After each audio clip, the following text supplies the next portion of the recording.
First video! The other one was a trailer, it doesn't count. Hi guys, today's video is going to be on contacts. The reason we buy our phones is to make phone calls and manage our contacts, and that's what we're going to talk about today, contacts. It is safe to assume that most of us have smartphones and it's very easy to manage contacts on a smartphone.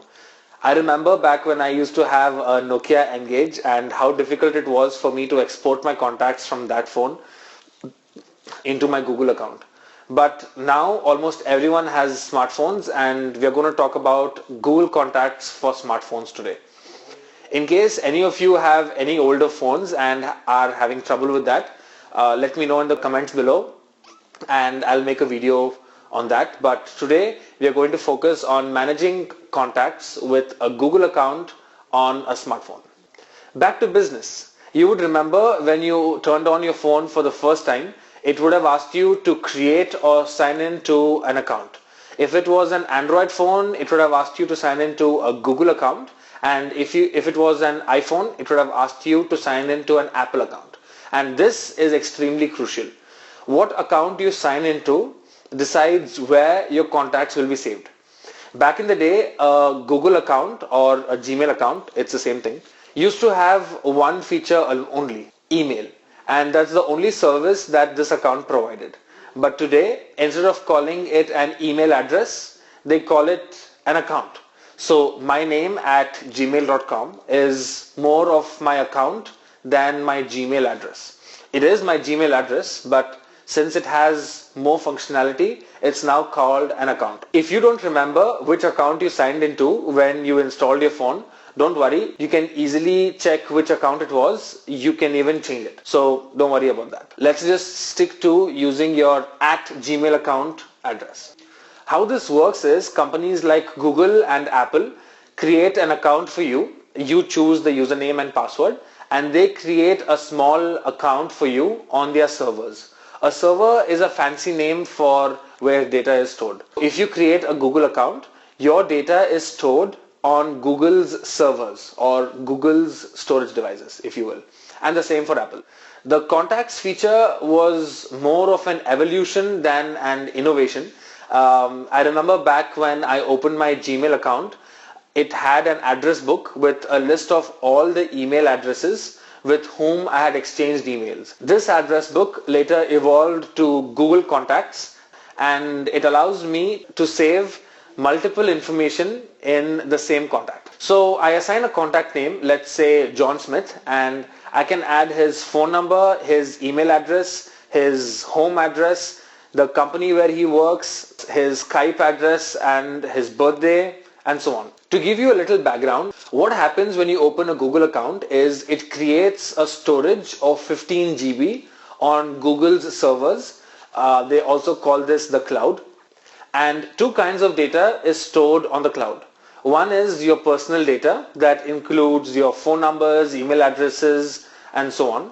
And second is your app preferences. And this includes all the settings that you prefer. So in case you change your phone or your device, when you log into your account, it will remember the preferences you had on your previous phone. I'll make another video enlisting the different Google apps and different Google services, but for today we'll just stick to contacts. As soon as you save your contact on the phone uploads this data onto the Google Cloud and it is saved over there. It also makes a copy on your phone so that you can access this data even when you don't have internet. So whenever you log into this account from a new phone, the first thing that it will do is download these contacts into your new phone. Enough theory, now let's do some stuff. iPhone users, you can do exactly the same thing with a Google account on your iPhone or your Mac computer. In order to access your contacts from the computer, you need to visit contacts.google.com. And this is how Google names everything. It's product.google.com. So if the product is contacts, then you visit contacts.google.com. For email, it will be mail.google.com. For maps, it will be maps.google.com and so on. I will keep repeating this in every Google product that I explain so that you know exactly what to type when you're on your computer and want to visit that website. So contacts.google.com, and you're greeted with a list of all of your contacts on this page. Have a look. Here's where I've saved all the information for the contact we just created, John Smith. And here I've taken the liberty to add some random information to each of the data field. There are two ways to create contacts. One is one by one, like you just saw, and one is in a smart quick way. When you meet someone for the first time, you will obviously take his contact details down, and that's the one by one method. Or you can do it in a smart quick way. This video has sufficient information already, so let's just stick to this much for now. And the smart quick way and managing all your contacts I'll address in another video. Let's imagine I get a new phone.